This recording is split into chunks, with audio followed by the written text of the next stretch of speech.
CPM-നെ ഇസ്ലാമിസ്റ്റുകൾ പൂർണ്ണമായും വിഴുങ്ങി എന്നതിന്റെ മറ്റൊരു തെളിവാണ് ജി സുധാകരനെ പോലുള്ള ജനകീയ മുഖങ്ങൾക്കെതിരെ ഇപ്പോൾ നടത്തുന്ന ആക്രമണങ്ങളെന്ന് പ്രശസ്ത സോഷ്യൽ മീഡിയ ഇൻഫ്ലുവൻസറും സാമൂഹിക നിരീക്ഷകനുമായ Jithin K Jacob.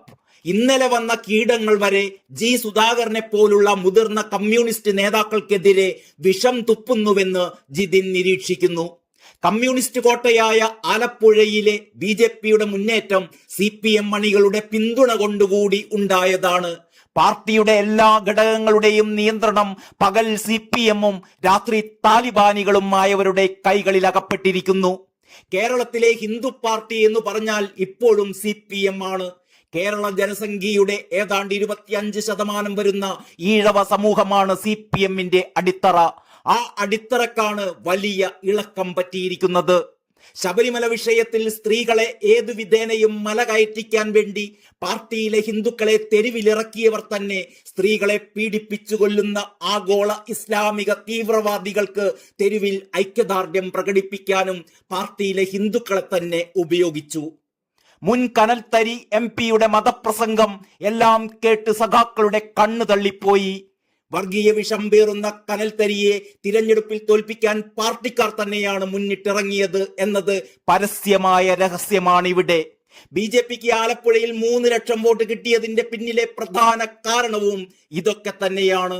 KC Venugopal അല്ലായിരുന്നു കോൺഗ്രസ് സ്ഥാനാർത്ഥിയെങ്കിൽ ഒരുപക്ഷെ BJP ആലപ്പുഴയിൽ വിജയിക്കുക പോലും ചെയ്യുമായിരുന്നു.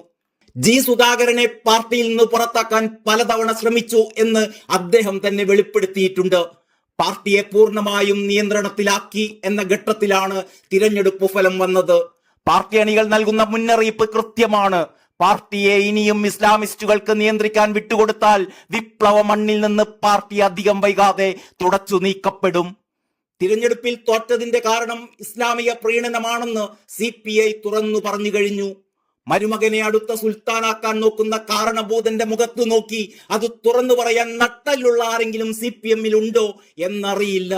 കേരളത്തിലെ 9 രാജ്യസഭാ സീറ്റുകളിൽ വെറും 2 എണ്ണം മാത്രമാണ് ഭൂരിപക്ഷ വിഭാഗമായ ഹിന്ദുക്കൾക്കുള്ളത് എന്നതുകൊണ്ട് തന്നെ പാർട്ടി സംസ്ഥാന ഘടകത്തെയും നിയന്ത്രിക്കുന്നത് ആരാണ് എന്ന് പറയേണ്ടല്ലോ.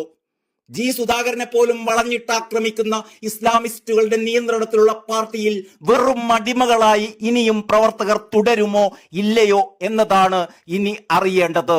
തിരഞ്ഞെടുപ്പ് ഫലം ഒരു സൂചന മാത്രമാണ് എന്ന് ജിതിൻ കെ ജേക്കബ് മുന്നറിയിപ്പ് നൽകുന്നു. കനൽത്തരി 3-ാം സ്ഥാനത്താകാത്തത് കഷ്ടിച്ചാണ്. അതിന്റെ സങ്കടം വേറുന്ന നിരവധി പാർട്ടിക്കാർ ആലപ്പുഴയിൽ ഉണ്ട് എന്നറിയുമ്പോഴാണ് പാർട്ടിയുടെ അടിത്തറ എത്രത്തോളം ഇളകിയെന്ന് മനസ്സിലാകുക. ഇത്രയുമാണ് ജിതിൻ കെ ജേക്കബ് ഫേസ്ബുക്കിൽ കുറിച്ചിട്ടത്. ജിതിൻ കെ ജേക്കബിന്റെ നിരീക്ഷണം നിങ്ങളെ പൊള്ളിക്കുന്നുണ്ടോ സഖാക്കളെ? പൊള്ളിക്കണം, ചുട്ട് പൊള്ളിക്കുക തന്നെ വേണം. സത്യങ്ങൾ വിളിച്ചു പറയുന്നവരെ വിവരദോഷികളെന്ന് കാരണഭൂതനെ പോലെ നിങ്ങൾക്കും വിളിച്ചാക്ഷേപിക്കാം, ആനന്ദ തുന്തിലരാകാം, തെറി പറഞ്ഞ് സത്യം പറയുന്നവന്റെ വായടപ്പിക്കാം. പക്ഷേ CPM-നെ സ്നേഹിക്കുന്നവർ അറിയുന്നുണ്ട്, വിഷം ചീറ്റുന്നവരെ, വിഷം ചീറ്റിക്കുന്നവരെ. ആലപ്പുഴയിൽ നിന്നാവട്ടെ കേരളത്തിൽ CPM-ന്റെ ശുദ്ധീകരണം എന്നാശംസിക്കുക മാത്രം ചെയ്യുന്നു. നന്ദി, നമസ്കാരം.